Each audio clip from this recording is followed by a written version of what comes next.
You're all invited to a centennial celebration. What they were celebrating wasn't important, and it sounded like a heap of fun until 2,000 maniacs, crazed for carnage, started bathing an entire town in pulsing human blood. You'll see 6 young strangers doomed to slaughter by an ancient curse. There came an awful sound. And from his lips there came an awful sound. Brutal, evil, ghastly beyond belief.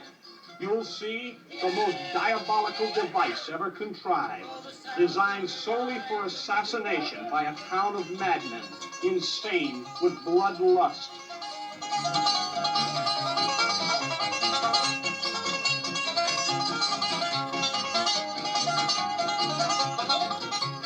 Stonewall took a gun and he made the Yankees run, but he... 2,000 maniacs, gruesomely stained in blood color.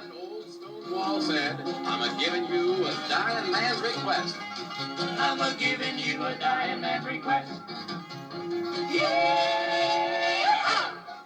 Starring Playboy's favorite playmate, Connie Mason. Yeah!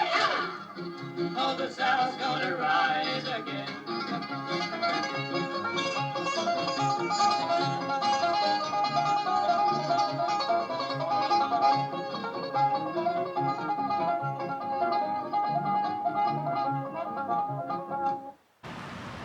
All right, thanks for joining us on another episode of Why Not Go. We're here in St. Cloud, Florida. I'm really excited. This is one of my favorite movies, 2000 Maniacs, was filmed right here in St. Cloud. The opening shot was right at this intersection, and then just where you see those lights there across the trees, that was where the banner was, where it said Pleasant Valley Centennial. And so the opening shot, and then the interiors, we've got interior shots we're going to look at the Hunter Arms Hotel. But this little intersection right here, not far from Disneyland, was a really pivotal film. I first watched it, I believe, it was in the 80s when I had my first apartment, and I started renting, back then you rent VHSs. And the movie came out in 1964, Herschell Gordon Lewis, and I guess it was considered a B movie, but it really has a great story, which we'll get into in a little bit. But it was also the first horror slasher movie. Psycho came out in 1960, 4 years before, but this is the first movie, and that's what makes it so iconic, of really kind of gruesome killings in it.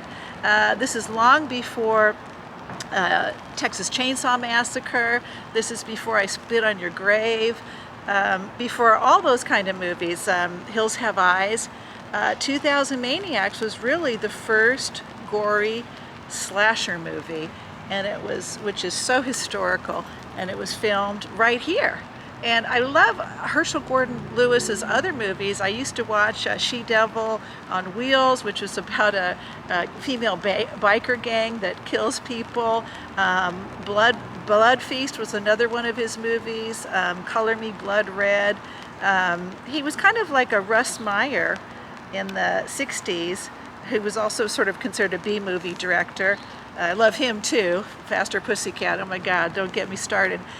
But Herschell Gordon Lewis was really very prolific in the horror genre, and I think he was so talented. His movies were really good. I just recently rewatched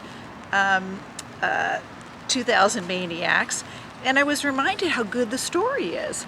So the story, and I won't give away the ending, but the story is that this small southern town, I always thought it was probably shot in Mississippi, not Florida.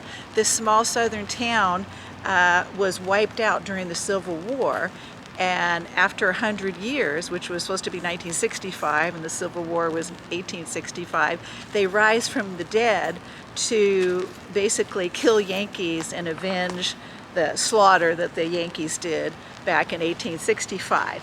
So you've got two couples in the movie that are diverted into the town with the fake detour signs, it's actually three couples, and one of the women of the couple, actually she picks up a hitchhiker, but it's three, so they weren't really couples.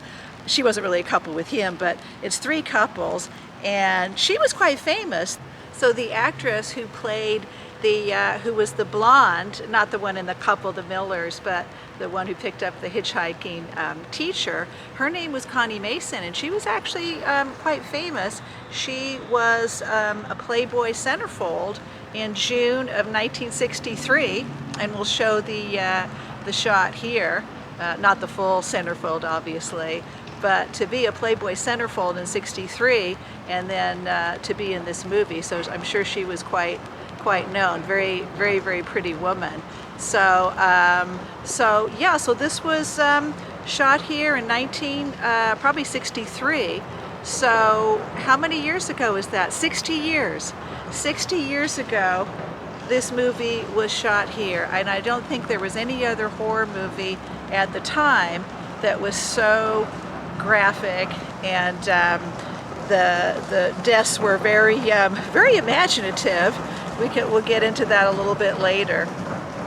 So here it was. So right here was where the mayor would have welcomed them as they came in their really cool cars, their cool convertibles.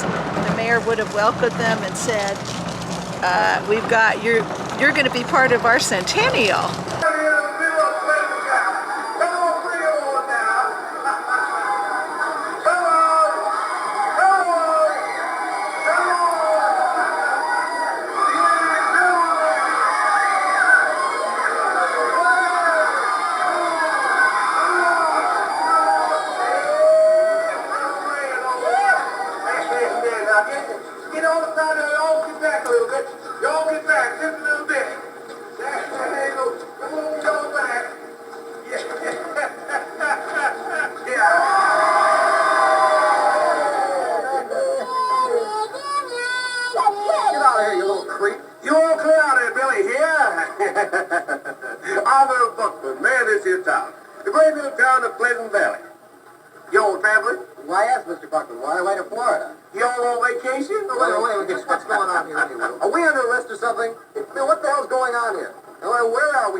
So we're going to get closer to the Hunter Arms Hotel, but that's the famous hotel where the mayor and I love the character Rufus, the guy that has the hat on, and they all gather around their cool cars, their cool 60s convertibles, and tell them that they're the guest of honors at the Centennial. Of course, at that time, they don't know what the guest of honor means. So we're going to go take a look at the hotel. But let's pan one more shot of the Hunter Arms Hotel, where movie history was made 60 years ago today.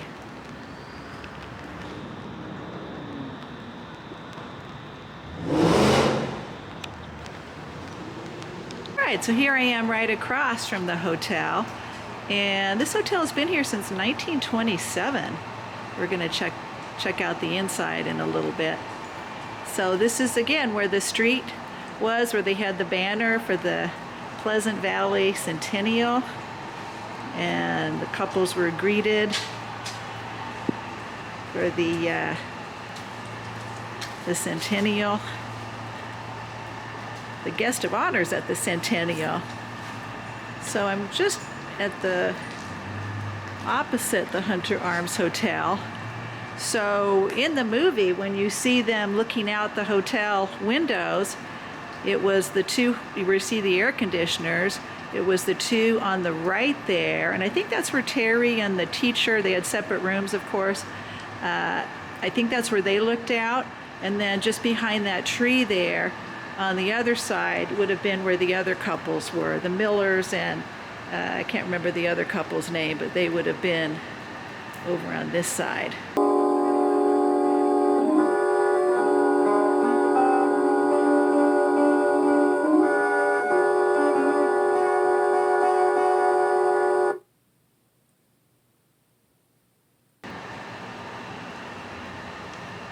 It's really a charming town. It looks like they're kind of fixing it up, and oh, they have a vintage store. That's cool. So there's the other rooms on that side where the other, and I think it would be where the air conditioners are, where the other couples were on that side looking out. So this is downtown St. Cloud. Or I should say downtown Pleasant Valley. Herschell Gordon Lewis, what a visionary. Like I say, long before what we think of as like really gruesome horror movies like Texas Chainsaw, long before that, there was 2000 Maniacs.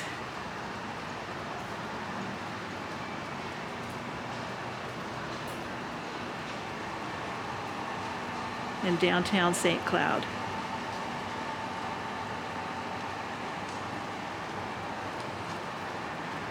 So here I'm at the entrance to the hotel, and this is right where the mayor would have, I think his name was Mayor Buckham, would have been sitting outside with Lester and the other guy.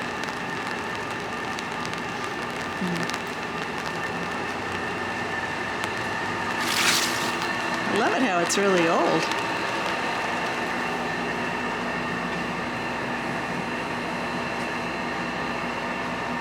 Smart to film here. I guess it's an historic landmark. You can see the plaque there.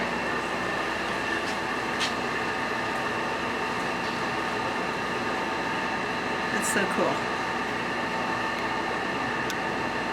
So now I'm in the hotel, which is really beautiful. So this is where, this is the famous stairwell where Lester was sitting there, and I love it when what was his name, Johnny Miller, comes down. Betsy's enticing him, and they were kind of sleazy, that couple, and he says, "Oh yeah, if you're going to show me around town, I'd like to see Lover's Lane." That was right here. I love it. Hi. You know, I was sort of thinking, if we're going to look over the town, why don't we start with Lover's Lane? Mr. Miller, I declare, you're so clever.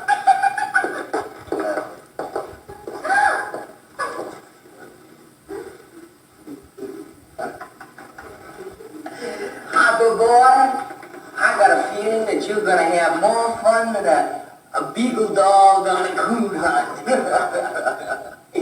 You all go make that call, yeah? Yeah.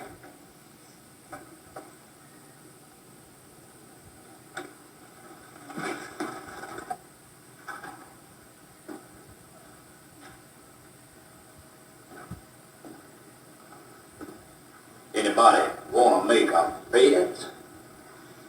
Go ahead, ring. Okay, Hopper.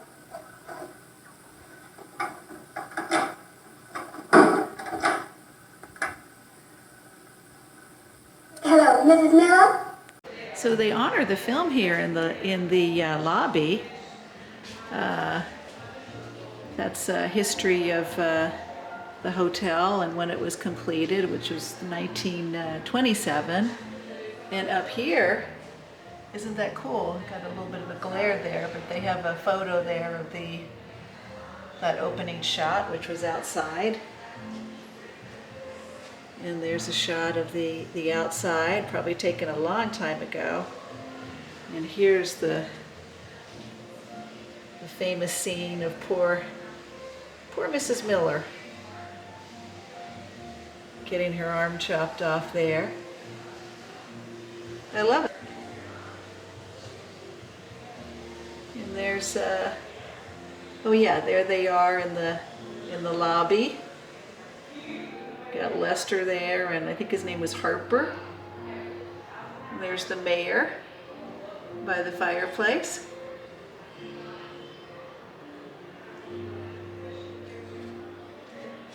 That's really cool how they honor it. It's really a lovely place.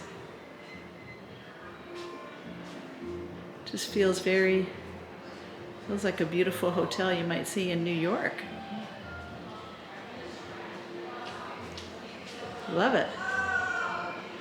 I'm gonna come over here one more time. Love this area here. So the original fireplace, or the fireplace where the killing was of B. Miller, was not this fireplace. Unfortunately, the restaurant is closed, but it's in the restaurant that's next door. But this looks like it was the lobby, and obviously that's the stairs there where B comes down, B. Miller, and I'm sorry, Johnny Miller comes down, and I love the line he says to Betsy, if you're going to show me around town, I'd like to see Lover's Lane. Was shot right here, and this is right where Lester would have been sitting with his buddy. So great. But it really is a beautiful place. So the fireplace, where the original slashing occurred, was not in here. It was in this restaurant here.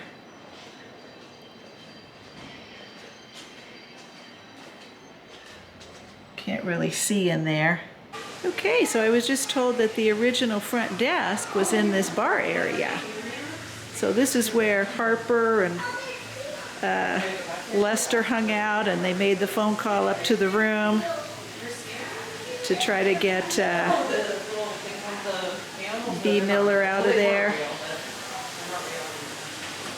So yeah, so that makes sense, because I remember they came down the stairs here, and then they were over on the phone over here. Harper was calling Mrs. Miller to try to get her to come out. And she did, and that wasn't a good idea, because then she ended up in this area here, which we can't get into, but that's where the other fireplace is, and that's where, unfortunately, she met her demise.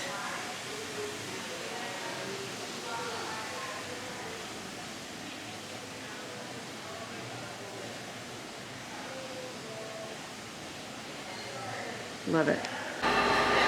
So right next to the restaurant, or next to the hotel, is this restaurant. And it's part of the hotel. I'm just going to put my camera there. So this is where Mrs. Miller met her demise, and where the first graphic horror slashing took place in movie history. I wish it were open. We'd probably go in there.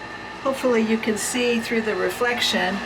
I'll put my camera over here so you can see the fireplace. That's the fireplace that Mayor Buckham had all those Confederate flags by it, and that's where Mrs. Miller had to lay down, and she didn't do well. Hard to survive getting your arm cut off. But there it is. There it is, the location of the first killing in 2000 Maniacs and the first graphic murder scene in movie history. Right here. So cool. And now it's a restaurant. It's I guess it's only open Fridays and Saturdays, they told me. Amazing. Movie history right in the most unexpected places.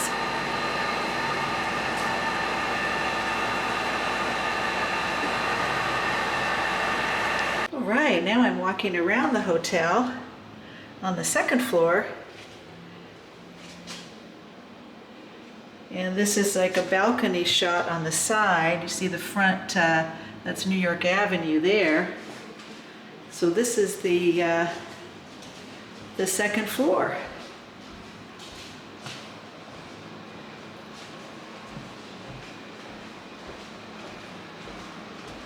Now the rooms on the left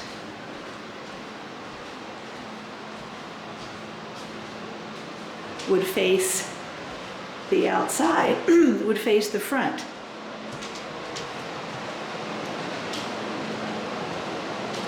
And this is so cool. So one of these rooms where the cleaning woman is where they would have come out, where Terry would have come out. Excuse me. Maybe it was this room. And where she would have come out, and then her and Tom would have run out.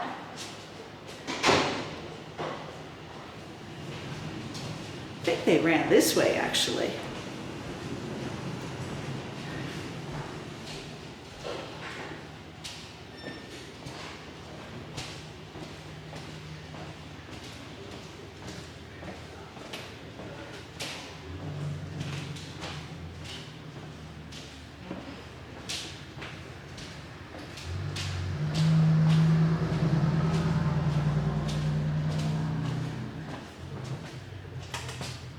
Oh yes, this is the famous staircase.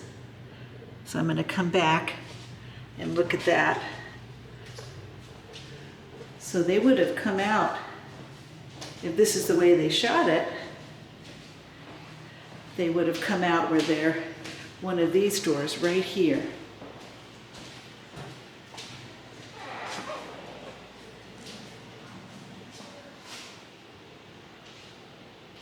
I think maybe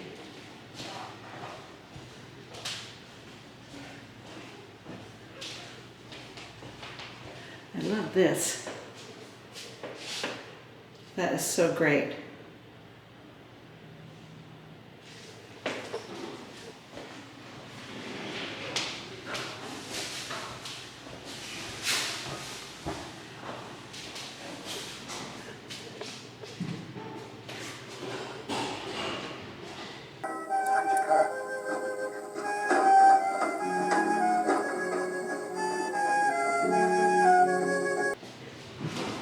So they would have come out one of these doors right here on the left.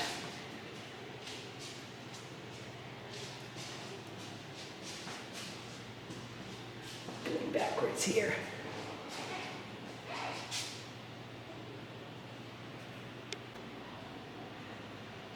I think she came out of this one right here on the left, because I remember there was the fire extinguisher equipment there.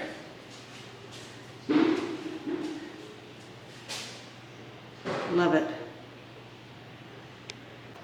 One more look at this famous hallway in horror history.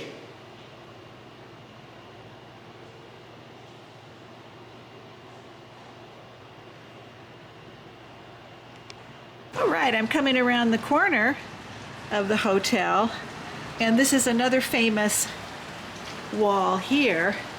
This is where that little boy, was his name Billy? This is where they show that opening scene. It's this stucco wall where they show the opening scene where they want to kill the cat. Of course, they don't show that on TV, on screen, because I'm sure they didn't actually kill the cat, but this is where they show it, and then he shows the noose afterwards, right here along this wall with Billy, who was kind of a little brat. So, yeah, just a little shot of the town here. It's cute. They have a magic store here.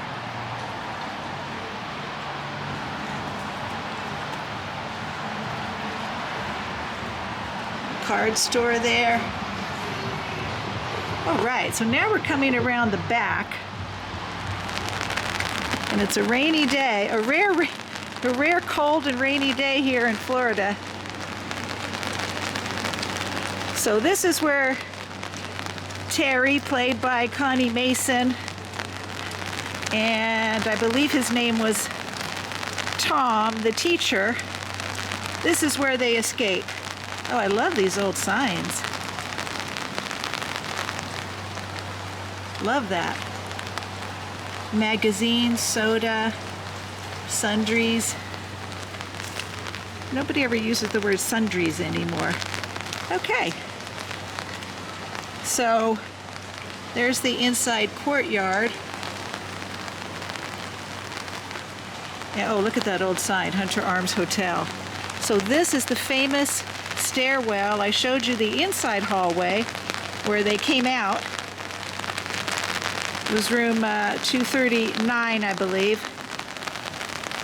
where they came out, Terry and Tom, the teacher, and they run right down here.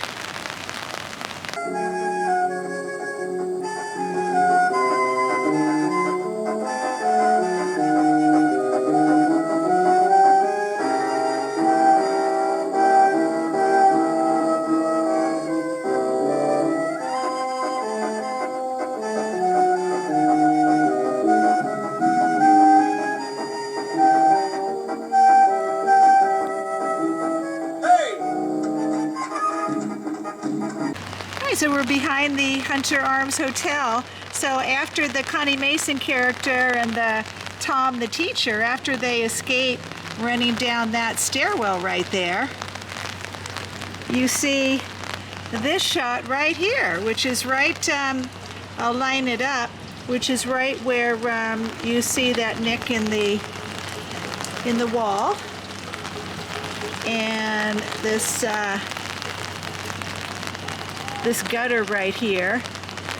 And I guess back then there was a building right here, right where there's parking spaces. So after they came out, you can see them standing right here. Interesting, because usually there's more buildings over time, and I guess they took away a building here. But the Terry, pretty Terry character and the Tom teacher character are shown right here after they come down those stairs and make their escape.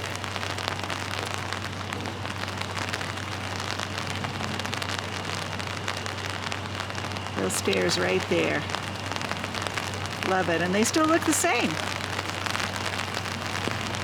All right, so we stopped to get a little bite here at Mutts on 13th, a little burger place, and we're right next to where Lister's garage was. It's on the busy 192, just about a half a mile or a mile from where we just were. So back then, the 192 was not as busy as it is now, and it wasn't as wide as it is now. So this is the original Lister's garage. However, you can kind of see where masonry has been cut because it actually used to come way out here. It would be like taking up part of the road, so they literally had to cut the building off. So I'm actually standing right here is where they would have come after they talked to Billy and promised him candy. Their convertible, or Terry's convertible, was right here. And you can see how, as I said, you can see how it was chopped off there. And this used to be the interior because we've got a light switch right there. So I'm actually standing right in the middle of Lister's garage.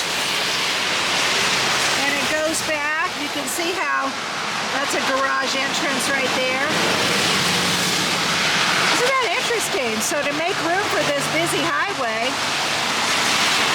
they literally chopped this building up. But this was Lister's garage. And I'm actually standing right inside where they would have come, Terry and Tom, and gotten their car from Billy. Thankfully, Billy finally gave him the keys. Just gonna walk around here. So interesting how buildings change and areas change. Back in 1964, this was probably just a little two-lane highway, the 192. So this is Lister's garage. Just gonna check out the back of it.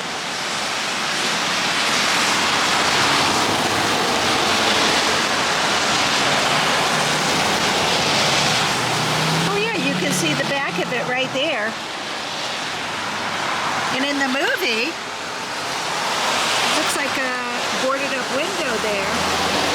But in the movie, you actually, when they open up the gate, you see the windows. So that would have been that window right there. Let me just get in here. That window right there that's now boarded up was in the movie when they open up the gate and get their car. It's so amazing. And this looks like that was a window there.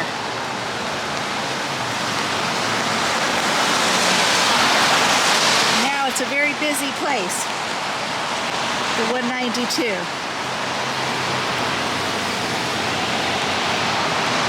We just stopped here at this place to get a bite.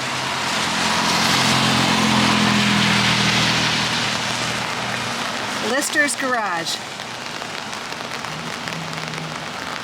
One more shot of the front. Or what remains of Lister's garage. Love it. All right, well, this is probably the most famous location of the movie. We're in a little park that's just across the 192. Just about a block that way is where we were at the Hunter Arms Hotel. And this is where they set up the big rock that killed Mrs. Wells. Beverly, I think her name was. And you can see, I'm gonna line it up here. It would have been probably right about here is where they set it up.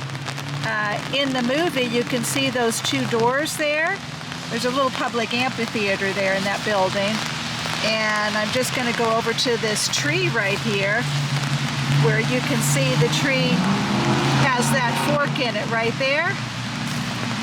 That's just to the left of where they set up that big rock that killed poor Mrs. Wells, Beverly Wells. So you can see those two doors in the background.